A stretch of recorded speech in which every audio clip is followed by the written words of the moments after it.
Hello everyone. आज की video में हम लोग फिजिक्स का 3 इंपॉर्टेंट चैप्टर का एमसीक्यूज देखने वाले हैं। वो चैप्टर कौन सा है? जनरल प्रॉपर्टीज ऑफ मैटर, जिसमें हम लोग विस्कोसिटी, सरफेस टेंशन और साथ ही साथ देखे थे स्ट्रेस और स्ट्रेन, और उसके बाद मतलब इलास्टिसिटी। और एक चैप्टर है वर्क पावर एनर्जी का भी, इसमें हम लोग एमसीक्यू बनाएंगे, और यूनिट्स एंड मेजरमेंट के भी। मतलब तीनों में से जो इंपॉर्टेंट टॉपिक है सबका हम लोग एक बार एमसीक्यू बनाएंगे। तो इस टाइप का वो टॉपिक से जो टॉपिक हम लोग जिस टॉपिक से एमसीक्यू रखे हैं वो टॉपिक बहुत इंपॉर्टेंट है, और इस टाइप का क्वेश्चन भी आप लोगों को एग्जाम में देखने को मिलेगा उस टॉपिक से। चलिए शुरू करते हैं हम लोग इस वीडियो को। तो देखिए, सबसे पहला क्वेश्चन है, in a laminar flow the velocity of the liquid in contact with the walls of the tube is. आप लोग देखे होंगे कि जब हम लोग विस्कोसिटी पढ़ रहे थे तो उसमें टॉपिक है, सिलेबस न्यू सिलेबस में दिया गया है टाइप्स ऑफ फ्लो। तो टाइप्स ऑफ फ्लो कितना टाइप का होता है? एक होता है लैमिनार फ्लो, दूसरा होता है टर्बुलेंट फ्लो। लैमिनार फ्लो उसको बोलते हैं जब पूरा स्पीड सेम स्पीड से जाए उसको हम लोग बोलते हैं लैमिनार फ्लो। मतलब कि एकदम समान स्पीड से पानी मूव कर रहा है, हर एक पॉइंट पे समान स्पीड है, तो उसको हम लोग बोलेंगे क्या? Laminar flow. टर्बुलेंट फ्लो की बहुत मतलब गजब स्पीड है, वो कहीं ज़्यादा स्पीड है कहीं कम स्पीड है, टर्बुलेंस जनरेट हो रहा है, ठीक है, इधर से उधर जा रहा है, इधर से उधर पानी जा रहा है, पानी का स्पीड बहुत ज़्यादा है। आप लोग देखे होंगे पानी का स्पीड जब बहुत ज़्यादा होता है तो कैसे हो जाता है? वो कभी यहाँ से इधर जा रहा है, उसका डायरेक्शन कोई फिक्स नहीं है, डायरेक्शन कभी इधर ले रहा है कभी उधर ले ले रहा है। तो उससे क्या होता है कि वो आप मतलब अपना ही फ्लो को होने से रोकता है, जिससे क्या होता है इफिशियंसी कम हो जाता है। अगर हम लोग पंप से मोटर से पानी खींच रहे हैं और टर्बुलेंस जनरेट हो रहा है तो क्या हो जाएगा? ज़्यादा से ज़्यादा एनर्जी लगाना पड़ेगा, क्योंकि वो अपना ही पानी को फ्लो होने से रोकेगा। तो इसीलिए ज़्यादातर हम लोग कोशिश करते हैं कि जो पानी को हम लोग फ्लो कराते हैं खुद से एनर्जी दे के, वो लैमिनार फ्लो में हो। तो फिलहाल हम लोग आगे आगे देखते चलेंगे। पूरे वीडियो में मेरे बात को ध्यान से सुनते चलिएगा और सारे क्वेश्चंस को समझते चलिएगा। आप लोग एक्स्ट्रा भी चीज़ बहुत कुछ सीखेंगे जहाँ से आप लोगों को क्वेश्चन देखने को मिलेगा। इस वीडियो से आप लोग कम से कम 8 से 10 क्वेश्चन एग्जाम में बनेगा, जो आप लोग बहुत ही ईजिली बना के आओगे। चलिए शुरू करते हैं इस वीडियो को। In a laminar flow, the velocity of the liquid in contact with the walls of the tube is zero. Simple सा जीरो होता है, ठीक है। In a turbulent flow, the velocity of liquid molecules in contact with the walls of the tube is। तो अभी आप लोग पता चला कि turbulent flow में velocity कोई ये नहीं रहता है, ठीक है, वो अनसर्टेन रहता है velocity, इसलिए may have any value। इसका आंसर हो जाएगा may have any value। उसके बाद देखिए रेनॉल्ड्स नंबर एक बहुत ही इंपॉर्टेंट नंबर है, जो हम लोग को ये बताता है कि जो फ्लो है वो टर्बुलेंट है कि स्ट्रीमलाइन या लैमिनार फ्लो है। स्ट्रीमलाइन को हम लोग लैमिनार फ्लो बोलते हैं। तो देखिए पहले तो देखिए ये क्वेश्चन क्या पूछ रहा है कि जो रेनॉल्ड्स नंबर है of the flow is the ratio of inertia force to viscous force. Inertia force to viscous force का जो रेशियो होता है उसको हम लोग रेनॉल्ड्स नंबर बोलते हैं। रेनॉल्ड्स नंबर जब 2000 से कम होता है तो वो फ्लो कौन सा होता है? वो फ्लो होता है लैमिनार फ्लो, स्ट्रीमलाइन फ्लो। अगर 2000 से कम वैल्यू है रेनॉल्ड्स नंबर का, और अगर 4000 से ज़्यादा है रेनॉल्ड्स नंबर का वैल्यू, तो वो फ्लो कौन सा फ्लो हो जाता है? टर्बुलेंट, क्योंकि बहुत ज़्यादा हो जाता है फिर, तो टर्बुलेंट फ्लो होता है वो, ठीक है। चलिए हम लोग नेक्स्ट क्वेश्चन देखते हैं। नेक्स्ट क्वेश्चन है, इन ए स्ट्रीमलाइन फ्लो, अभी आप लोग को बताए थे कि स्ट्रीमलाइन जिसको हम लोग लेमिनार फ्लो भी बोलते हैं, उसमें the speed of particle always remain same, ना कि velocity. Speed of particle always remains same. तो यहाँ पे कंफ्यूज मत होइएगा, वेलोसिटी वाला बट मत मारिएगा, speed of particles always remains same. तो नेक्स्ट क्वेश्चन है question number 5, an application of Bernoulli's equation for fluid flow is found. तो बर्न आप लोग आर्किमिडीज प्रिंसिपल पढ़े होंगे, बर्नौलीज इक्वेशन देखे होंगे, तो सारा बेसिक चीज़ है। इतना समझ जाइए कि इस क्वेश्चन के आंसर होगा dynamic lift off an aeroplane. जो एरोप्लेन को हम लोग लिफ्ट कराते हैं, ठीक है, डायनेमिक लिफ्ट मतलब कि मूवमेंट से जो लिफ्ट होता है वो मूव करते करते, वो क्या होता है? बर्नौलीज इक्वेशंस होता है, ठीक है। चलिए नेक्स्ट क्वेश्चन देखिए, velocity of water in a river. Velocity of water in a river क्या हो जाता है? देखिए, more in the middle and less near its banks. मतलब कि जो कोना में स्पीड होता है, समझिए क्या बोल रहे हैं। पानी कैसे बहता है? अगर आप लोग विस्कोसिटी पढ़ोगे तो देखोगे पानी का जो नीचे वाला लेयर रहता है वो उसको जमीन रोकता है बहने से, और फिर ऊपर वाला लेयर को ये नीचे वाला लेयर रोकता है। तो जो सबसे ऊपर वाला लेयर रहता है वो सबसे फास्ट मूव करता है। तो अगर आप लोग वैसे ही देखोगे यहाँ पे एक और चीज़ देखोगे यहाँ पे, इस क्वेश्चन को हम लोग बना रहे थे वेलोसिटी ऑफ वाटर। तो देखिए हम क्या बोल रहे थे कि मान लीजिए दोनों इधर बैंक है, ठीक है, पानी बह रहा है, तो क्या करेगा? ये इधर साइड वाला भी इसको बहने से रोकेगा, ठीक है, फ्रिक्शन जनरेट करेगा, और ये वाला लेयर इधर वाला लेयर को रोकेगा। तो इसलिए जो बीच से पार होता है वो सबसे ज़्यादा हाई स्पीड से फ्लो होता है, ठीक है। तो velocity of water in a river is more in the middle and less near its banks. ज़्यादा से ज़्यादा कितना होगा? मिडल में ज़्यादा होगा और लेस नियर इट्स बैंक्स होगा, ठीक है। चलिए नेक्स्ट क्वेश्चन देखते हैं हम लोग। नेक्स्ट क्वेश्चन है कि as temperature of water increases. देखिए ये क्वेश्चन, यहाँ से दो क्वेश्चन आप लोग समझिए कि temperature of water increases, it's viscosity decrease हो जाता है, लिक्विड का वेलोसिटी डिक्रीज हो जाता है, लिक्विड का विस्कोसिटी डिक्रीज हो जाता है, लिक्विड का विस्कोसिटी डिक्रीज हो जाता है। What is viscosity? जो बह रहा है, जो बह रहा है, बहने में जो उसका अपोजिशन लग रहा है, जैसे कि मधु है और पानी है, कौन स्पीडली फ्लो करेगा? पानी। और मधु धीरे धीरे फ्लो करेगा, इसका मतलब मधु में ज़्यादा विस्कोसिटी है। तो जो जितना जिसका फ्लो में बाधा बनता है वही उसका उतना ज़्यादा विस्कोसिटी रहता है। तो लिक्विड में, लिक्विड को अगर हीट करेंगे, टेम्परेचर देंगे ज़्यादा, तो उसका विस्कोसिटी क्या होगा? डिक्रीज करेगा। बट गैसेस में विस्कोसिटी इंक्रीज करेगा। पर ऐसा तो नहीं होना चाहिए सर, गैस को अगर हम लोग हीट कर रहे हैं तो ज़्यादा से ज़्यादा स्पीड से मूव करना चाहिए, और ज़्यादा से ज़्यादा स्पीड में मूव करेगा मतलब विस्कोसिटी कम हो रहा है। विस्कोसिटी बढ़ने का मतलब क्या है जी? विस्कोसिटी बढ़ने का मतलब यह है कि उसका मूवमेंट में, उसका फ्लो करने में धीरे धीरे फ्लो करेगा। तो गैस को सर अगर हीट करेंगे तो ज़्यादा स्पीड से फ्लो करना चाहिए ना, गर्म होके। तो नहीं, ऐसा होता है कि वो अपना ही मॉलिक्यूल एक दूसरे को रोकने का कोशिश करता है, गैस में टकराता है, कोलाइड करता है। इसीलिए गैस का विस्कोसिटी इंक्रीज हो जाता है टेम्परेचर देने पे, और लिक्विड का, जैसे कि वाटर एक लिक्विड है तो उसका विस्कोसिटी मेरा डिक्रीज हो जाएगा ऑन गिविंग टेम्परेचर और राइजिंग टेम्परेचर, टेम्परेचर बढ़ाने से। ठीक है, चलिए नेक्स्ट क्वेश्चन देखते हैं हम लोग। The coefficient of viscosity for hot air is. तो कोफिशिएंट ऑफ विस्कोसिटी क्या हो जाएगा हॉट एयर के लिए? मेरा कोफिशिएंट ऑफ विस्कोसिटी हो जाएगा greater than the coefficient of viscosity for cold air. ठीक है, ज़्यादा से ज़्यादा हम क्या बोले अभी कि हम लोग जब बढ़ाएंगे तो विस्कोसिटी क्या होगा उसका, गैस का जो मेरा एयर है उसका विस्कोसिटी क्या हो जाएगा? बढ़ेगा। तो इसलिए जो हॉट एयर का जो मेरा विस्कोसिटी है, कोफिशिएंट ऑफ विस्कोसिटी बताता है कि कितना ज़्यादा वो फ्लो करने से रोकेगा। ठीक है, जैसे देखिए कितना फ्लो करने में जो रोकेगा, उसका जो ऑब्स्ट्रक्शन पैदा होगा वो कौन बताता है? कोफिशिएंट ऑफ विस्कोसिटी, जिसको हम लोग डायनेमिक विस्कोसिटी भी बोलते हैं। तो अभी हम बोले कि गैस को अगर हम लोग हीट करेंगे, हॉट एयर को, तो उसका विस्कोसिटी बढ़ेगा। तो हॉट एयर का ज़्यादा विस्कोसिटी होगा और कोल्ड एयर का कम विस्कोसिटी होगा। इसीलिए और कोफिशिएंट ऑफ विस्कोसिटी वही बताता है, वही कि कितना रोकेगा वो। ठीक है, हर एक लिक्विड का अलग अलग रहता है, मधु का अलग कोफिशिएंट ऑफ विस्कोसिटी रहता है। तो इसीलिए coefficient greater than coefficient of viscosity for cold air, मतलब कि जो हॉट एयर का कोफिशिएंट ऑफ विस्कोसिटी रहता है वो ज़्यादा रहता है कोल्ड एयर से। ठीक है, चलिए नेक्स्ट क्वेश्चन देखते हैं कि एक good lubricant should have high viscosity.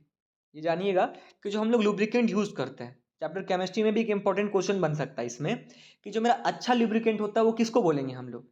जिसका हाई विस्कोसिटी रहता है उसको हम लोग बोलेंगे गुड लुब्रिकेंट। ठीक है, चलिए नेक्स्ट क्वेश्चन देखिए।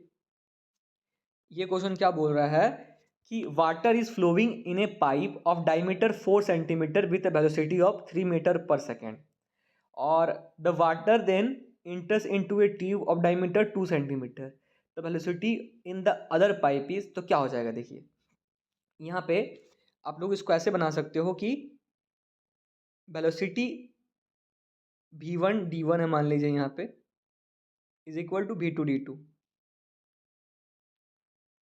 तो यहाँ पे v2 कैसे निकालेंगे आप लोग? v1 d1 मतलब कि वेलोसिटी उसमें कितना, 3 इंटू 4 सेंटीमीटर, 4 × 12/2। तो हम लोग सेंटीमीटर को मीटर में चेंज भी कर सकते हैं, खैर छोड़िए यहाँ पे, क्योंकि ऊपर नीचे दोनों में डायमीटर ही है। तो 12 में से 2 गया 6, तो उसका आंसर क्या हो जाएगा? 6 मीटर पर सेकेंड। ठीक है, 6 मीटर पर सेकेंड। इधर जितना, देखिए एक चीज़ बताते हैं, ये डिस्चार्ज पे डिपेंड करता है। डिस्चार्ज कितना ज़्यादा डिस्चार्ज हो रहा है, जितना वेलोसिटी होगा और जितना बड़ा उसका डायमीटर होगा। ठीक है, तो इधर से जितना लिक्विड जा रहा है बाहर, उधर से उतना ही ना आएगा, तो डिस्चार्ज तो सेम होगा।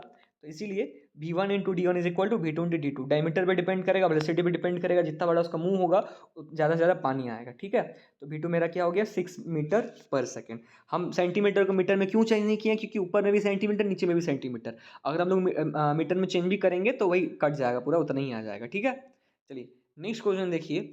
When the temperature is increased, जब टेम्परेचर को इंक्रीज करते हैं तो angle of contact of liquid क्या होता है? तो क्या आप लोगों को पता है angle of contact of liquid होता क्या है? Angle of contact of liquid होता है मेरा कितना एंगल बन रहा है। जैसे आप लोग को पता होगा कि जो मरकरी का जो एंगल होता है कांटेक्ट, वो वाटर से ज़्यादा होता है। क्यों? क्योंकि मरकरी के बीच में क्या आप लोगों को पता है व्हाट इज कोहेसिव फोर्स और व्हाट इज एडहेसिव फोर्स? यहाँ से भी क्वेश्चन पूछा गया बाबू, देखिए what is cohesive force and what is adhesive force. तो कोहेसिव फोर्स होता है कोहेसिव फोर्स जब सेम मॉलिक्यूल्स के बीच में लगता है, और एडहेसिव फोर्स मतलब कि दूसरा, जैसे कि ग्लास है, यहाँ पे पानी, कांच का टुकड़ा उसके ऊपर पानी रखे हैं, तो कांच का टुकड़ा भी पानी के ऊपर फोर्स लगाएगा, तो वो एडहेसिव, अलग अलग मॉलिक्यूल अलग बॉडी पे लगा रहा है। कोहेसिव मतलब कि पानी पानी के बीच में ही लगता है। तो ऐसा भी क्वेश्चन बनता है कि जो सरफेस टेंशन होता है वो कोहेसिव फोर्स के लिए होता है कि एडहेसिव फोर्स के लिए होता है। तो याद रखिएगा सरफेस टेंशन जो होता है वो मेरा होता है कोहेसिव फोर्स की वजह से, ठीक है, कोहेसिव फोर्स की वजह से जनरेट होता है। तो जब हम लोग टेम्परेचर बढ़ाएंगे तो एंगल ऑफ कांटेक्ट क्या होगा मेरा, डिक्रीज करेगा, यहाँ पे एंगल ऑफ कांटेक्ट मेरा डिक्रीज करेगा। तो याद रखिएगा ये चीज़ इंपॉर्टेंट मैटर करता है कि टेम्परेचर बढ़ाने से क्या होता है, एंगल ऑफ कांटेक्ट डिक्रीज करता है। टेम्परेचर बढ़ाएंगे तो हम लोग का एंगल ऑफ कांटेक्ट डिक्रीज करेगा, और इम्प्योरिटी बढ़ाएंगे तो एंगल ऑफ कांटेक्ट इंक्रीज करता है। इसमें भी दो केस आता है, एक सॉल्युबल और एक इनसॉल्युबल का, ठीक है। तो देखिए टेम्परेचर बढ़ाएंगे तो एंगल ऑफ कांटेक्ट मेरा डिक्रीज करेगा, एंगल ऑफ कांटेक्ट मेरा डिक्रीज करेगा, क्योंकि टेम्परेचर बढ़ाएंगे तो फैलेगा, ऐसे फैलने का काम करेगा लिक्विड, ठीक है। अब फैलेगा तो एंगल ऑफ कांटेक्ट मेरा डिक्रीज कर जाएगा, ठीक है। एंगल ऑफ कांटेक्ट कैसे डिफाइन करते हैं हम लोग, कि अगर कोई बॉडी पे, सॉलिड बॉडी पे हम लोग लिक्विड को रखे हैं, तो उस लिक्विड और सॉलिड के बीच में जितना एंगल बन रहा है उसी को हम लोग बोलते हैं एंगल ऑफ कांटेक्ट। तो अगर हम लोग लिक्विड को हीट कर देंगे, ठीक है, तो वो क्या होगा, फैल जाएगा एकदम, उसका विस्कोसिटी डिक्रीज कर जाएगा, विस्कोसिटी डिक्रीज करेगा तो वो फैलने का कोशिश करेगा पूरा, और फैलेगा तो एंगल ऑफ कांटेक्ट भी मेरा डिक्रीज कर जाएगा, ठीक है। चलिए नेक्स्ट क्वेश्चन देखिए, what is the shape when a non waiting liquid is placed in A capillary tube? तो क्या शेप बनता है, नॉन वेटिंग लिक्विड मतलब वेट नहीं कर रहा वो, देखिए इसका एक नॉर्मल सा हम एक एग्जांपल बना के दिखा देते हैं कि एक नॉन वेटिंग लिक्विड है जो मेरा पानी मतलब पानी से वो भीग नहीं रहा है, तो क्या होगा, पानी से दूर भाग रहा है ना, इसका मतलब नॉन वेटिंग है तो पानी उससे दूर भाग रहा है। तो देखिए ऐसे जब शेप बनता है उसको हम लोग क्या बोलते हैं जी, कॉन्वेक्स, ऊपर की तरफ मुंह है, तो इसलिए इसका आंसर हो जाएगा कॉन्वेक्स अपवार्ड, ठीक है, कॉन्वेक्स अपवार्ड। अपवार्ड की तरफ ही देखते हैं हम लोग, ठीक है, डाउनवर्ड क्या होता है, अपवार्ड की तरफ देखेंगे हम लोग, तो कॉन्वेक्स अपवार्ड, ऊपर की तरफ कॉन्वेक्स का मुंह बन जाता है, ठीक है। चलिए नेक्स्ट क्वेश्चन देखते हैं हम लोग, आइए क्वेश्चन नंबर 13 है, for which of the two pairs the angle of contact is same? किसके किसके बीच में एंगल ऑफ कॉन्टेक्ट मेरा सेम हो जाएगा? पहला ऑप्शन है pure water and glass, glass and alcohol, उसके बाद silver and water, mercury and glass, और silver and chromium, water and chromium. मतलब ऑप्शन जो दिया है किसका किसका सेम होगा, तो देखिए होता ये है, यहाँ पे जो ऑप्शन मेरा बनेगा उसका आंसर हो जाएगा प्योर वाटर एंड ग्लास, और ग्लास एंड अल्कोहल। क्यों? क्योंकि एक लिक्विड है यहाँ पे, एक ग्लास है, यहाँ पे भी एक लिक्विड एक ग्लास है, तो जो एंगल ऑफ कांटेक्ट बन जाता है वो सेम बन जाता है, ठीक है। प्योर वाटर और ग्लास के बीच में जो एंगल बनेगा वही ग्लास और अल्कोहल के बीच में एंगल बनेगा। तो आराम से ऑप्शन नंबर ए इसका सही आंसर हो जाएगा, ठीक है। चलिए क्वेश्चन नंबर नेक्स्ट देखिए, ये क्वेश्चन पहले भी आ चुका है, an ideal black body does not, देखिए एक आइडियल ब्लैक बॉडी क्या करता है, एक आइडियल ब्लैक बॉडी मेरा इमिट रेडिएशन, रेडिएशन को पूरा एब्जॉर्ब कर लेता है, ठीक है, रेडिएशन को पूरा एब्जॉर्ब कर लेता है आइडियल ब्लैक बॉडी, और रिफ्लेक्ट नहीं करता है, जो मतलब धूप पड़ रहा है उसमें उसको रिफ्लेक्ट नहीं करता, ना ही रिफ्लेक्ट करता है, वो रिफ्रैक्ट भी नहीं करता ना ही रिफ्लेक्ट करता, वो एब्जॉर्ब कर लेता है रेडिएशन को, ठीक है। तो ये क्वेश्चन देखिए, question number 15, if kinetic energy of a body is increase by 300%, then percentage change in momentum will be, क्या बोला, kinetic energy of a body is increase by 300%, मतलब कि ऐसे देखिए इसको कि पहले काइनेटिक एनर्जी का फॉर्मूला लिख देते हैं, kinetic energy is equal to होता है पी स्क्वायर बाई 2m, ठीक है, पी स्क्वायर बाई 2m, तो यहाँ पे P1 का स्क्वायर मान लेते हैं, ठीक है। और काइनेटिक एनर्जी बाद में क्या हो गया, इसी K का 300 में से 300% बढ़ गया, तो पहले अगर सिर्फ K था तो K प्लस 300% ऑफ K, पहले 100% था और फिर उसी में 300% बढ़ गया तो 4K हो गया, समझे। पहले एक एप्पल था उसमें 300% और बढ़ गया, मतलब कि एक एप्पल में फिर 300/100 ऑफ वन एप्पल, तो 300/100 डिवाइड दीजिएगा तो कितना बढ़ रहा, 3 और बढ़ जा रहा है वो, तो 4K हो गया। और इसका क्या हो जाएगा formula, P2 square by 2m, P2 square by 2m। अगर आप रेशियो कीजिएगा 2m कट जाएगा, और P1² by P2² by is equal to K/4K। तो अगर आप लोग देखिएगा सिर्फ P1/P2 कीजिएगा तो रूट में आ जाएगा। क्या रूट में आएगा? √1/4, √1/4। तो P2 बराबर क्या हो जाएगा? P2 बराबर हो जाएगा 2P1। अब समझिए, पहले P1 था और फिर उसमें एक और P1 ऐड हो गया। P2 कितना हो गया? उसमें 100% राइज किया। मतलब पहले P1 था, उसके बाद फिर P1, तभी ना 2P1 हुआ। तो इसका 100% बढ़ रहा है, इसका 100% बढ़ रहा है, इसीलिए यहाँ पे क्या हो जा रहा है? सिंपल सा इसका आंसर हो जाएगा मेरा 100% बढ़ रहा है। ठीक है, चलिए नेक्स्ट क्वेश्चन देखिए। कि नेक्स्ट क्वेश्चन है एनर्जी कंजर्वेशन लॉ क्या बोला है?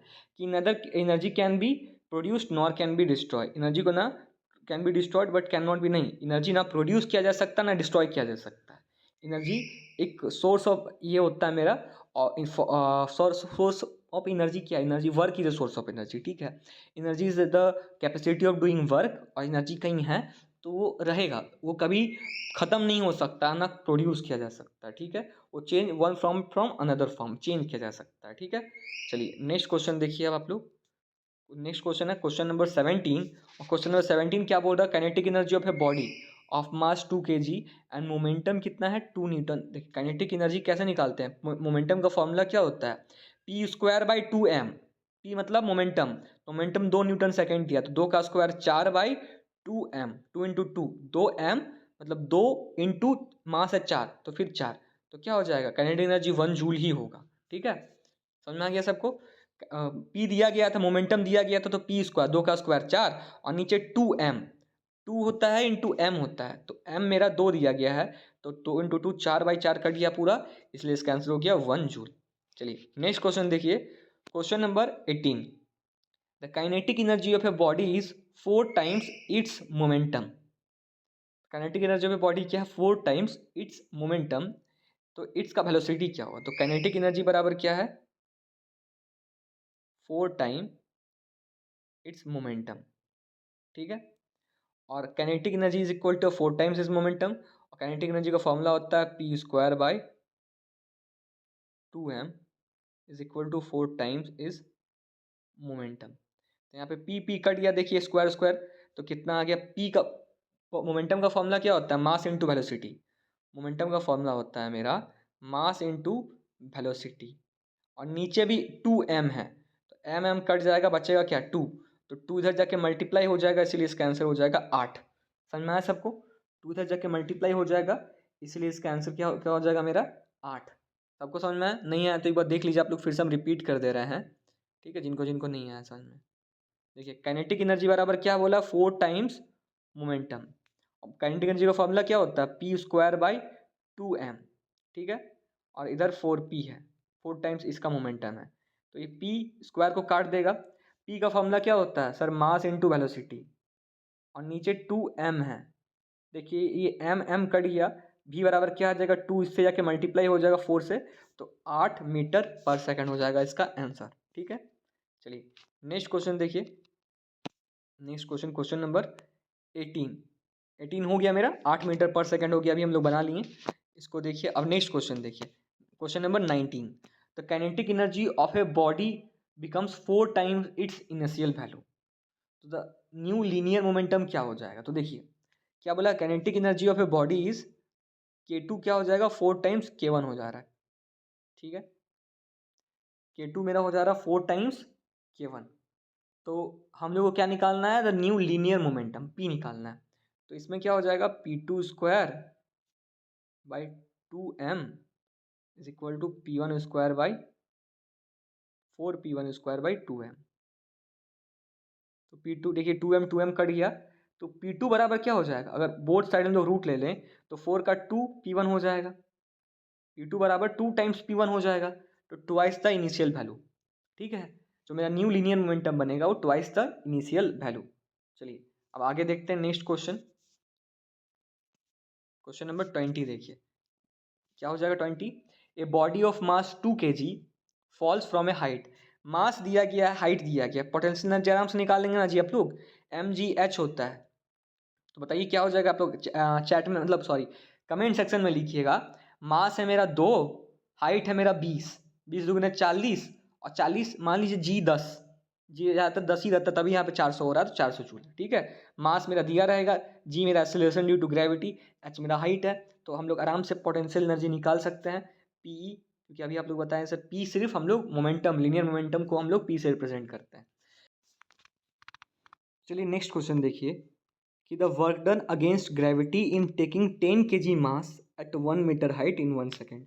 देखिए हम लोग वर्क डन कैसे निकाल सकते हैं, तो काइनेटिक एनर्जी निकाल देते हैं, तो पोटेंशियल एनर्जी निकाल देते हैं, आराम से निकल जाता है। और फॉर्मूला क्या होता है, mgh, एम है मेरा 10, जी हम लोग 9.8 ले लेंगे और हाइट मेरा है 1 मीटर, 98 हो जाएगा, 98 जूल हो जाएगा इसका सही आंसर, ठीक है। चलिए नेक्स्ट क्वेश्चन देखते हैं हम लोग। तो हम लोग को क्या निकालना है यहाँ पे, ध्यान से देखिए। If x F and you denote the displacement force acting on potential energy of A particle, ठीक है। मतलब जो एक्स है वो मेरा डिस्प्लेसमेंट है, एफ है मेरा फोर्स है और पोटेंशियल एनर्जी है। तो देखिए पोटेंशियल एनर्जी हम लोग कैसे देखते हैं, जब ऊपर जाता है तो निगेटिव में आ जाता है, ठीक है। पोटेंशियल एनर्जी को हम लोग क्या करते हैं, जब कोई चीज़ ऊपर भेजते हैं, जितना हाइट बढ़ रहा है, हाइट बढ़ने के साथ साथ पोटेंशियल एनर्जी बढ़ रहा है, तो अगेंस्ट ग्रेविटी जा रहा है वो, ठीक है। वह क्या हो रहा है, अगेंस्ट ग्रेविटी जा रहा है, इसलिए F इज इक्वल टू होता है minus D you by D x, minus D you by D x, ठीक है। मेरा क्या हो जाता है, F बराबर हो जाता है minus D you by D x. हम लोग अपोजिट फोर्स लगा रहे हैं यहाँ पे, तो F मेरा हो जाता है minus D you by D x, ठीक है। चलिए नेक्स्ट क्वेश्चन देखिए, यहाँ पे ये भी क्वेश्चन देख लीजिए आप लोग, बहुत इंपॉर्टेंट है और बहुत आसान है कि मेरा F कितना दिया गया है। देखिए थोड़ा सा ध्यान से देखिए इस क्वेश्चन को, बहुत इंपॉर्टेंट है कि आपको फोर्स दिया गया है minus I plus 2j plus 3k, ठीक है, plus 3k, minus I plus 2j plus 3k, clear है। और क्या दिया गया है यहाँ पे, आप लोग को dx निकाल सकते हो आप लोग, पॉइसन फैक्टर कैसे निकालोगे, इसका यूज़ करके यहाँ पे जो आप लोग का पॉइंट दिया गया है, तो b माइनस ए कर देते हैं, मतलब जीरो में से जीरो गया जीरो, फिर जीरो में से जीरो गया जीरो, 4 में से जीरो गया 4, तो सिर्फ 4k आ रहा है, क्योंकि जीरो आई जीरो जे आ रहा है, बस 4k आ रहा है। तो अगर हम लोग मल्टीप्लाई करेंगे तो आई है ही नहीं यहाँ पे, तो जीरो मतलब -1 इंटू जीरो जीरो, आप लोग को डॉट प्रोडक्ट करने आता है, तो फोर्स डॉट डिस्प्लेसमेंट ही होता है मेरा वर्क। तो वर्क डन बराबर क्या हो जाएगा यहाँ पे, यहाँ से पॉइसन फैक्टर निकाल दिए, जीरो में से जीरो गया जीरो, फिर जीरो में से जीरो गया जीरो और 4 में से जीरो गया 4, तो 4k आ रहा है, ठीक है। आई जे आ नहीं रहा है, तो k वाला को k के साथ मल्टीप्लाई करना है बस, तो 4 3 12 जूल हो जाएगा इसका सही आंसर, ठीक है। सही हो, बस बेसिक चीज़ है ये सब, आप लोग को पता ही होगा, और नहीं पता है तो एक बार चैट में लिखिए, हम कुछ अलग तरीके से समझाने का ज़रूर कोशिश करेंगे। कि ये man pushes a wall and fails to displace it, he does, अगर वो हिल ही नहीं रहा है, आप लोग को पता होगा कि फोर्स डॉट डिस्प्लेसमेंट होता है, अगर डिस्प्लेसमेंट हो ही रहा है, नहीं हो रहा है, तो no work at all, logically हम लोग ही बोलेंगे कोई काम नहीं हो रहा है, ठीक है। जैसे कि कुली जो अपना 90 डिग्री में वो सीढ़ी में चढ़ता सामान लेके, तो एंगल कितना लगता है, 90 डिग्री, तो वो मेरा वर्क जीरो हो जाता है, क्योंकि कॉस्ट 90 हो जाता है वो, ठीक है। If the unit of force and length each increase by 4 times, then the unit of energy is क्या होगा। तो देखिए क्या बोला है कि मान लीजिए कि वर्क मेरा था पहले फोर्स इनटू डिस्प्लेसमेंट, ठीक है। क्या बोला कि फोर्स को हम लोग 4 टाइम्स कर दिए, unit of force and length दोनों ही 4 टाइम्स हो गया, तो 4f हो गया इंटू 4dx हो गया, तो 4 4 16 f इंटू डी एक्स हो गया, 16 एफ इंटू डी एक्स। तो पहले से वर्क को ही हम लोग एनर्जी के फॉर्म में लिखते हैं, ठीक है। एनर्जी एक वर्क है और वर्क एनर्जी है, ठीक है। वर्क क्या है, प्योर एनर्जी है, ठीक है। पूरा एनर्जी को हम लोग वर्क के फॉर्म में चेंज नहीं कर सकते, कुछ ना कुछ मिसयूज भी होता है, लेकिन अगर वर्क हो रहा है तो कोई वर्क किया उसमें पूरा एक पूरा एनर्जी है, ठीक है। तो वर्क ही एनर्जी है मेरा, और दोनों का यूनिट भी सेम रहता है, इसलिए 16 टाइम्स यहाँ पे हो जाएगा, 16 टाइम्स, देखिए 4 4 16, ठीक है। चलिए नेक्स्ट क्वेश्चन देखते हैं हम लोग। नेक्स्ट क्वेश्चन क्या है, पहले इसको मिटा देते हैं थोड़ा सा। चलिए नेक्स्ट क्वेश्चन देखिए, विच of the following pair has the same unit. तो ये बहुत इजी क्वेश्चन है, जिसमें आप लोग को देखिए वेवलेंथ एंड राइडबर्ग कांस्टेंट है, याद रखिए कि thermal capacity and Boltzmann constant का सेम यूनिट होता है, जैसे कि मोमेंटम और इम्पल्स का भी सेम यूनिट होता है, लीनियर मोमेंटम का और इम्पल्स का। तो ये क्वेश्चन आप लोग याद कर लीजिए। नेक्स्ट क्वेश्चन देखिए, डाइलेक्ट्रिक कांस्टेंट का इसमें से क्या यूनिट होगा? तो आप लोगों को पता है कि डाइलेक्ट्रिक कांस्टेंट किसको बोलते हैं? It is the ratio of permittivity in medium to the permittivity in free space, और दोनों का ही यूनिट सेम रहता है, इसीलिए ये डायमेंशन लेस हो जाता है। तो डाइलेक्ट्रिक कांस्टेंट का कोई भी डायमेंशन नहीं होता है, ठीक है। चलिए नेक्स्ट क्वेश्चन देखते हैं। विच of the following is not measured in units of energy? इसमें से कौन यूनिट्स ऑफ एनर्जी के फॉर्म में मेजर नहीं होता है? तो फोर्स इनटू डिस्टेंस में मेरा हो जाता है वर्क, जो कि एक फॉर्म ऑफ एनर्जी होता है। तो सारा छोड़ के बस इम्पल्स इनटू टाइम को, क्योंकि ये इम्पल्सिव फोर्स हो जाता है, इसको छोड़ के बाकी सब क्या होता है? Measured in units of energy, ठीक है, सब जूल में मेजर हो जाता है मेरा। चलिए नेक्स्ट क्वेश्चन देखते हैं कि the joule second is unit of, joule second मेरा किसका यूनिट होता है? तो एंगुलर मोमेंटम का जो यूनिट होता है वो मेरा जूल सेकेंड होता है। इसको आप लोग याद रखिए, बहुत इंपॉर्टेंट पॉइंट है कि एंगुलर मोमेंटम का जो यूनिट है वो जूल सेकेंड होता है। चलिए नेक्स्ट क्वेश्चन देखिए, विच of the following is the smallest unit? 1 micron, 1 angstrom, 1 kilometre, 1 Fermi. तो 1 फर्मी सबसे छोटा होता है, 10⁻⁻15 चल जाता है सीधा, इसलिए 1 Fermi is the smallest unit here in this 4 options, okay. चलिए नेक्स्ट क्वेश्चन देखते हैं हम लोग कि विच of the following is a derived quantity in SI? इसमें से कौन सा डिराइव्ड क्वांटिटी है एसआई में? तो इलेक्ट्रिक चार्ज जो है वो मेरा डिराइव क्वांटिटी होता है, क्योंकि ल्यूमिनस इंटेंसिटी भी मेरा बेसिक क्वांटिटी, फंडामेंटल क्वांटिटी है, कैंडला होता है इसका यूनिट, अमाउंट ऑफ सब्सटेंस इसका मोल होता है। इलेक्ट्रिक करंट भी मेरा फंडामेंटल है, बट चार्ज नहीं है, चार्ज मेरा डायरेक्टली नहीं, उसको हम लोग डिराइव कर सकते हैं करंट इनटू टाइम के फॉर्म में, ठीक है। करंट इनटू टाइम फॉर्मूला होता है इसका, और डिराइव क्वांटिटी हो जाता है ये। चलिए देखिए, रेडियन क्या होता है मेरा? Base unit, supplementary quantity, supplementary unit या डिराइव? तो देखिए, रेडियन मेरा कोई क्वांटिटी नहीं है, ये यूनिट है एंगल का, तो इन एंगल का यूनिट हो जाता है। तो इसीलिए हम लोग क्या बोलते हैं कि सप्लीमेंट्री यूनिट है ये, सप्लीमेंट्री क्वांटिटी का जो यूनिट होता है उसको हम लोग सप्लीमेंट्री यूनिट बोलते हैं, ठीक है।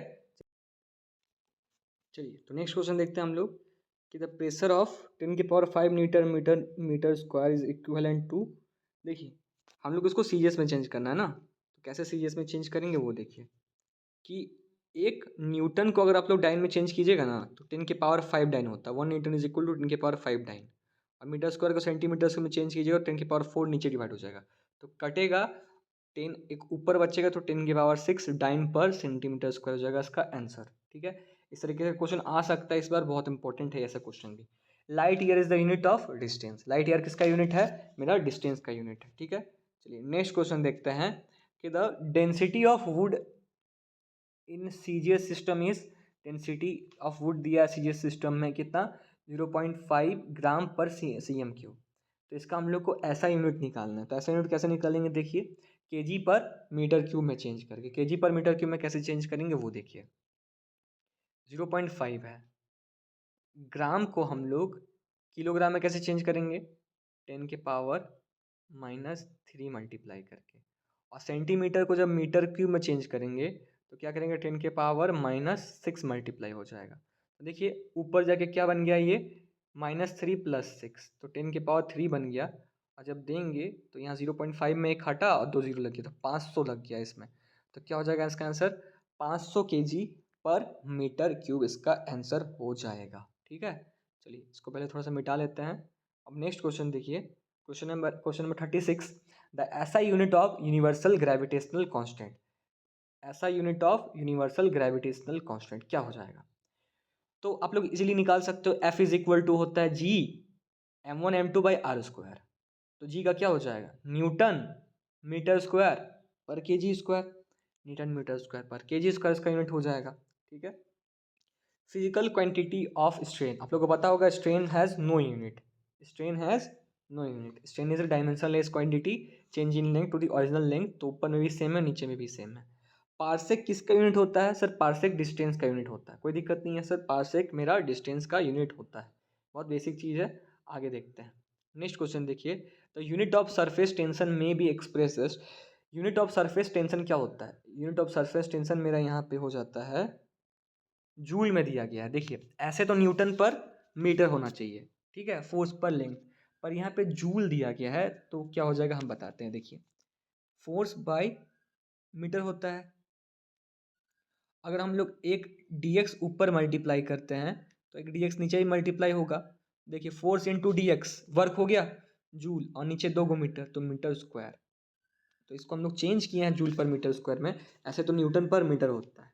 चलिए अब नेक्स्ट क्वेश्चन देखिए, if force F, length L and T are taken as dimension fundamental quantities, then dimension of mass will be. अगर force F, length L and time T are taken as fundamental quantity, तो मेरा मास का dimension क्या हो जाएगा? तो देखिए आप लोग को पता होना चाहिए फोर्स का डायमेंशन क्या होता है, m1 l1 t minus two. ठीक है, तो अगर हम इसको टी स्क्वायर दे दिए तो टी खत्म हो जाएगा, और अगर एक l माइनस वन दे दिए तो l भी खत्म हो जाएगा, बचेगा सिर्फ मास।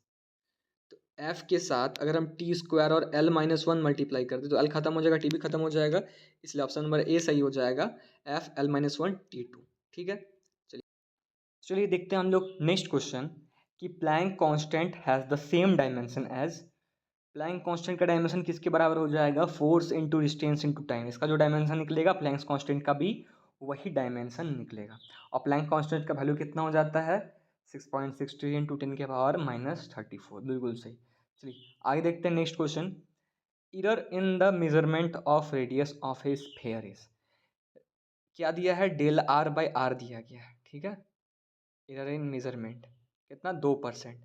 और वॉल्यूम निकालने बोला, तो वॉल्यूम आप लोग ऐसे ट्रिक से भी निकाल सकते हो कि 3 इंटू सीधा वॉल्यूम निकालोगे तो 4/3 पायर क्यूब हो जाता है, डिफ्रेंशिएट करोगे तो 3 ही बचेगा, 3 इंटू टू सिंपल सा मेरा 6% के बराबर आ जाएगा इसका वैल्यू। ठीक है, देखिए सिग्निफिकेंट फिगर आप लोगों को पता ही होगा। सिग्निफिकेंट फिगर अगर पॉइंट के बाद हम लोग देख रहे हैं तो 1 2 3 4 5, इसमें total 5 number of significant figure होगा। जिनको सिग्निफिकेंट फिगर निकालने में दिक्कत होता है हमको एक चैट में लिख दीजिएगा, हम थोड़ा सा 5 से 10 मिनट का कॉन्सेप्ट बता देंगे, 5 मिनट का आप लोग सिग्निफिकेंट फिगर निकालने सीख जाओगे। ठीक है, in the case of liquid that do not wet the walls of the vessel, दो केस होता है। अगर भीग जा रहा है इसका मतलब कि एडहेसिव फोर्स ज़्यादा है कोहेसिव से, और नहीं भीग रहा है मतलब cohesive force are larger than adhesive force. कि उसमें सोच समझ रहे हो कि उसमें इतना है जैसे मरकरी दिखना एकदम गोल सा लगता है, क्यों? उसके बीच में जो इंटरमॉलिकुलर फोर्स है वो बहुत ज़्यादा है, कोहेसिव फोर्स बहुत ज़्यादा है एडहेसिव से, इसीलिए वो इस पर चिपकता ही नहीं है। ठीक है, चलिए क्वेश्चन नंबर 45 को थोड़ा देर के लिए पेंडिंग छोड़ते हैं, सबसे लास्ट में इसी को हम लोग बनाएंगे। हम लोग आगे देखते हैं क्वेश्चन नंबर 46। तो वर्क डन बराबर क्या होता है? देखिए वर्क डन बराबर होता है फोर्स इंटू डिस्प्लेसमेंट। यहाँ पे फोर्स है मेरा 120 न्यूटन और डिस्प्लेसमेंट मतलब हाइट के बराबर है, दोनों को मल्टीप्लाई कर देंगे 240, 240 जूल हो जाएगा मेरा यहाँ पे वर्क। ठीक है, क्वेश्चन नंबर 47 देखिए, तो 47 वर्क बराबर क्या होता है? पोटेंशियल डिफरेंस इनटू चार्ज होता है। जैसे कि पोटेंशियल डिफरेंस का हम लोग निकालते हैं ना, वर्क बाई चार्ज, तो वर्क बराबर पोटेंशियल डिफरेंस इनटू चार्ज। तो पोटेंशियल डिफरेंस है 12 और चार्ज है 2, दोनों को मल्टीप्लाई कर देंगे तो हमको मिल जाएगा 24 जूल, जो मेरा वर्क के बराबर हो जाएगा। ठीक है, ये एनर्जी के बराबर हो जाएगा। जैसे देखिए नेक्स्ट क्वेश्चन देखिए, आप क्या बोला? एनर्जी निकालने बोला है, एनर्जी निकालने बोला है नेक्स्ट क्वेश्चन में। इसका 24 जूल समझ में आ गया, बस मल्टीप्लाई कर देना आप लोग को, आराम से निकल जाएगा। अब नेक्स्ट नेक्स्ट क्वेश्चन देखिए 48 नंबर, क्या बोला है कि a machine gun 560 bullet per minute with velocity of 700 metre per second.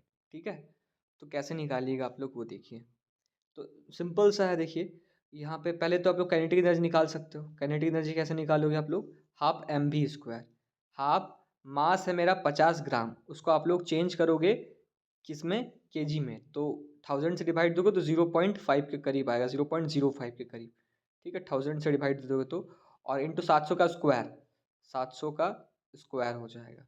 ये काइनेटिक एनर्जी ऑफ एक बुलेट आया, 60 बुलेट है तो 60 से मल्टीप्लाई कर दोगे यहाँ पे। ठीक है, तो देखिए यहाँ पे क्या आ जाएगा आपका 0.0025, 5 को डिवाइड दे दियो तो 2 जो 4 5 जा, और 7, 7 को अब 7 का स्क्वायर 49, और 10 के पावर 4 हो गया यहाँ पे। देखिए, और 60 बुलेट है, टोटल 60 बुलेट है, और टाइम कितना दिया गया? पावर कितना होता है? Work done by time taken. तो अगर थोड़ा समझ में आ रहा है तो देखिए टाइम बुलेट कट गया, 60 सेकेंड, क्योंकि पर मिनट दिया गया इसलिए 60 सेकेंड लिए हम नीचे, work done by time taken. अगर जिनको नहीं समझ में आया एक बार फिर से देख लीजिए आप लोग, ठीक है, क्लियर हो जाएगा शायद। एक बार आप लोग मेरे साथ फिर से देख लीजिए हम क्या बोले। ठीक है, इनको नहीं समझ में आया एक बार फिर से देख लीजिए हम क्या बोले।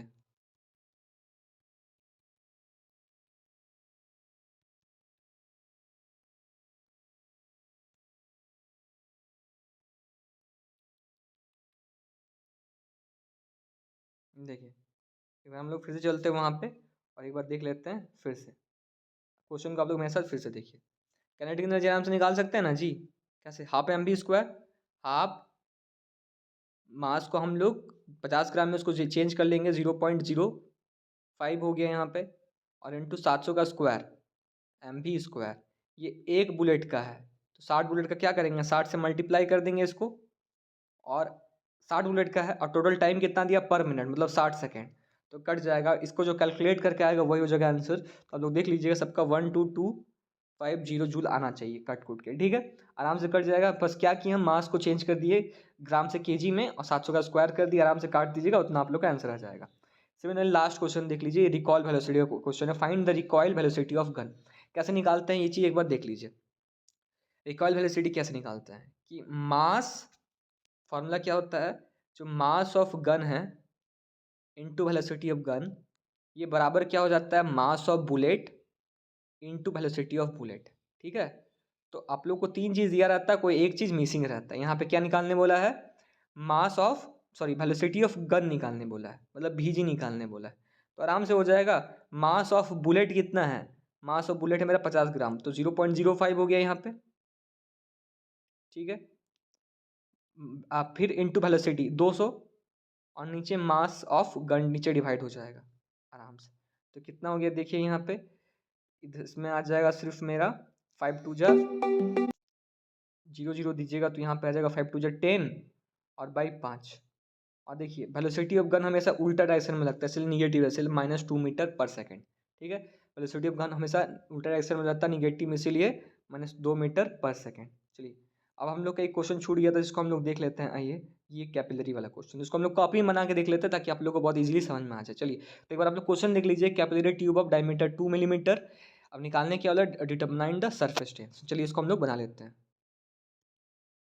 आइए देखते हैं क्वेश्चन नंबर जो अभी हम लोग 45 को छोड़ दिए थे। तो देखिए कैपिलरी राइज का फॉर्मूला क्या होता है, हाइट कितना वो, कैपिलरी राइज का ये फॉर्मूला होता है, हाइट इज इक्वल टू 4, इस सिग्मा जो मेरा सरफेस टेंशन है कॉस थीटा, रो मेरा density of liquid, G acceleration due to gravity, और डी मतलब डायमीटर है, ठीक है, कैपिलरी का।